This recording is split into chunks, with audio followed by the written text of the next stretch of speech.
For decades, the relationship between Windows and Linux has been defined by a single question that never seems to go away. Can Linux run Windows applications? It's a question that appears in forums, YouTube comments, tech communities, and among people who are curious about switching operating systems but feel tied to the software they already use. Someone might love the idea of Linux being free, open, customizable, and often faster than traditional systems. But the moment they realize their favorite applications were built for Microsoft Windows, the excitement turns into hesitation. That hesitation has shaped the entire discussion around Linux adoption for years. The interesting thing is that the answer to that question has slowly changed over time. In the early days of Linux, running Windows applications was extremely difficult, sometimes impossible. If you wanted to switch to Linux, you basically had to accept that your software library would change completely. But over the years, developers began building compatibility layers, translation tools, and entire ecosystems designed to bridge the gap between Windows and Linux software.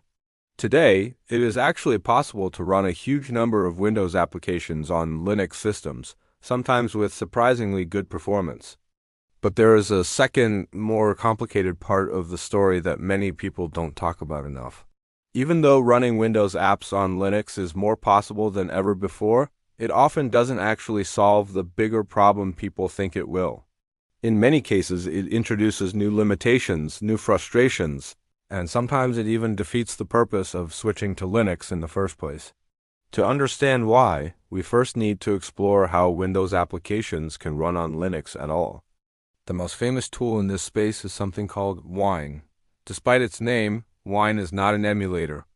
The name actually stands for Wine is not an emulator, which is a playful reminder of how it works. Instead of pretending to be a Windows machine, Wine acts as a compatibility layer that translates Windows system calls into Linux system calls. When a Windows application asks the operating system to perform a task, Wine intercepts that request and converts it into something Linux understands. This approach is clever because it avoids the heavy overhead of emulation or full virtualization. Instead of running a second operating system inside your computer, Wine simply translates instructions in real time. The result is that many Windows applications can run almost like native Linux programs, sometimes even with very little performance loss. Over the years, Wine has grown into a massive project with thousands of contributors and millions of lines of code. Developers constantly add support for new Windows APIs, graphics libraries, and system functions. As a result, the list of compatible applications keeps growing. Some programs run perfectly, some run with minor issues, and others still don't work at all. But the overall progress has been impressive. One of the most interesting developments in recent years is how the gaming world has pushed this technology forward. Gaming used to be one of the biggest reasons people stayed on Windows. Most PC games were designed for Microsoft's ecosystem, particularly because of DirectX graphics technologies. Linux gamers often had very limited options. That changed dramatically when Valve entered the scene. Valve, the company behind the popular gaming platform Steam, invested heavily in a compatibility system called Proton. Proton is essentially a customized version of Wine combined with additional technologies that improve compatibility with modern games. It translates DirectX graphics calls into Vulkan, a modern graphics API that works well on Linux systems. The results surprised almost everyone. Thousands of Windows games suddenly became playable on Linux, including some extremely demanding titles. Performance in many cases was close to native Windows performance, and sometimes even better depending on the system configuration. Valve didn't stop there. They released the Steam Deck, a handheld gaming device powered by Linux. The success of that device proved that Linux could handle a massive library of Windows games using Proton.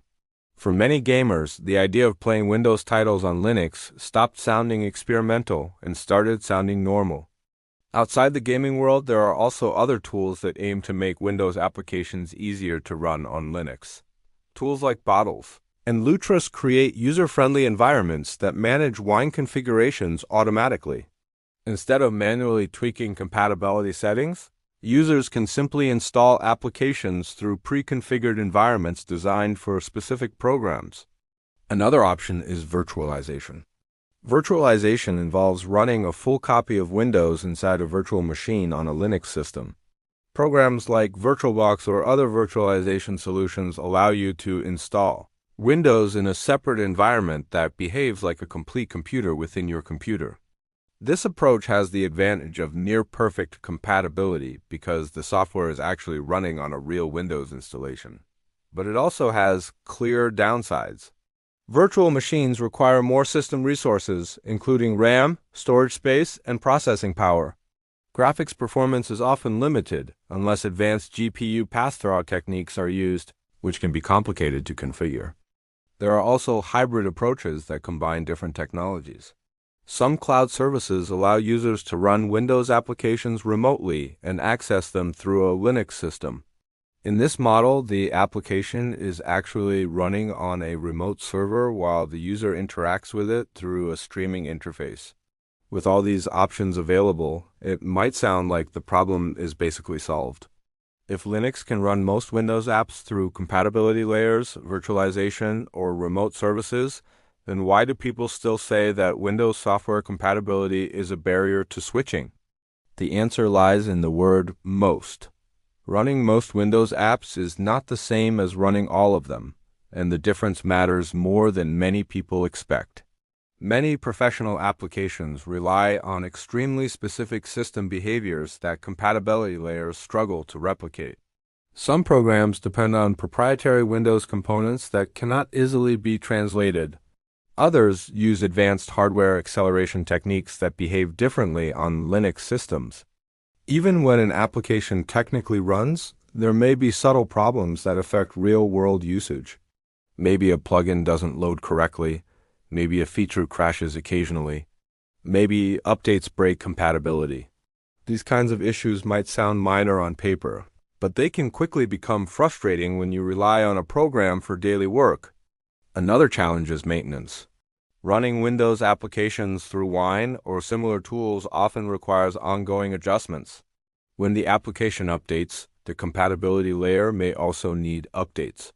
Sometimes a new version of the program stops working entirely until the compatibility layer catches up. This creates a constant cycle of troubleshooting that many users eventually find exhausting. Instead of simply installing software and forgetting about it, they must monitor compatibility reports, tweak configuration settings, and occasionally roll back updates. For people who enjoy experimenting with technology, this process can actually be fun. But for professionals who depend on stable tools, it can feel risky. Reliability matters more than experimentation when deadlines are involved. There is also a deeper philosophical question hiding behind the technical challenges. If someone switches to Linux but continues running Windows software through compatibility layers, are they really benefiting from the Linux ecosystem? Linux has its own software culture, one that emphasizes open standards, community-driven development, and native applications designed specifically for the platform. When users rely primarily on Windows applications, they often miss the opportunity to explore Linux-native alternatives that may offer unique advantages. Many Linux applications are built with the philosophy of flexibility and integration. Tools often work together through command line pipelines, scripting environments, and modular design. This ecosystem can be incredibly powerful, but it requires a mindset shift away from traditional Windows software models. If users spend their time trying to replicate the Windows experience exactly, they may never fully discover what makes Linux special. In that sense, running Windows apps on Linux can become a kind of technological comfort zone that prevents deeper exploration. Another reason compatibility doesn't fully solve the problem is software development itself. Many companies design their applications specifically for Windows and test them primarily on Windows environments. Even if those applications run through compatibility layers, they are not optimized for Linux systems.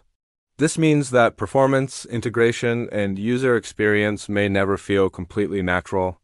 Menus might behave slightly differently. File dialogues may look unusual, and system integrations like notifications or hardware access might not work exactly as expected. For casual usage, these differences may not matter much, but over time they can create the feeling that the system is slightly out of sync with itself. The situation becomes even more complicated when hardware drivers are involved. Some Windows applications rely on specialized drivers or hardware interfaces that simply don't exist in Linux environments. In those cases, compatibility layers cannot help because the required hardware communication methods are completely different. Professional audio equipment, certain engineering tools, and some advanced design software often fall into this category. Even if the main application launches successfully, the hardware integration may fail. Security is another aspect that people sometimes overlook. Compatibility layers replicate parts of the Windows environment, including certain system behaviors that may carry security risks. While Linux itself has strong security design principles, running Windows software introduces additional attack surfaces. This doesn't necessarily mean running Windows apps on Linux is unsafe, but it does add complexity to the system's security model. Updates, patches, and compatibility fixes must all be considered carefully. Interestingly, many experienced Linux users eventually reach the same conclusion after experimenting with compatibility tools. Instead of trying to run every Windows application, they gradually replace them with Linux native alternatives whenever possible. For example, instead of relying on Windows Office suites, they might adopt open-source productivity tools. Instead of proprietary image editing programs, they might learn Linux-compatible creative software. Over time, the need for Windows compatibility decreases naturally. This transition can take time, and it requires patience. Some users keep a small Windows partition or virtual machine for specific tasks while doing most of their work in Linux. Others move entirely to Linux-native workflows and only occasionally use compatibility layers for specific programs. In many ways, the ability to run Windows apps on Linux acts more like a temporary bridge than a permanent solution. It allows new users to experiment with Linux without completely abandoning their familiar tools. But the long-term value often comes from gradually embracing software designed for the Linux environment itself. There's also an interesting cultural shift happening in the broader tech world. Cross-platform development has become more common than ever. Many modern applications are built using frameworks that allow them to run on multiple operating systems with minimal changes. Web-based applications are another major factor. Tools that run in browsers work almost identically on Linux, Windows, and Mac OS. As more software moves toward web technologies, the importance of operating system compatibility becomes less critical. Even some major companies that historically focused on Windows have started releasing Linux versions of their software or providing web alternatives. This trend suggests that the long-term future may involve less dependence on any single operating system ecosystem. Meanwhile, the Linux desktop environment itself continues evolving. Distributions become easier to install, hardware support improves, and user interfaces become more polished. For many everyday tasks, Linux now offers a smooth experience without requiring deep technical knowledge. As this progress continues, the need to run Windows apps may gradually decrease. New users might discover that the tools they need already exist within the Linux ecosystem. However, the ability to run Windows software will likely remain important for a long time. Legacy applications, specialized professional tools, and certain games will continue to depend on Windows technologies for years. Compatibility layers like Wine and Proton will keep improving as developers add support for new APIs and refined translation systems. Each improvement reduces the barrier between operating systems, making Linux more accessible to a wider audience. But the key takeaway is that compatibility alone does not define the Linux experience. Running Windows applications on Linux is impressive technology, and in many cases it works surprisingly well. Yet it rarely represents the best long-term workflow for users who truly want to embrace what Linux offers. Instead, it functions more like a stepping stone. It gives people the freedom to experiment, to test new environments, and to explore different ways of using their computers without immediately losing access to familiar tools. Over time, many users discover that the real power of Linux comes not from imitating Windows, but from offering a fundamentally different approach to computing. An approach centered around transparency, customization, and community-driven innovation. And when that realization happens, the question shifts from can Linux run my Windows apps to something much more interesting. It becomes what can Linux do that I never realized my computer could do before?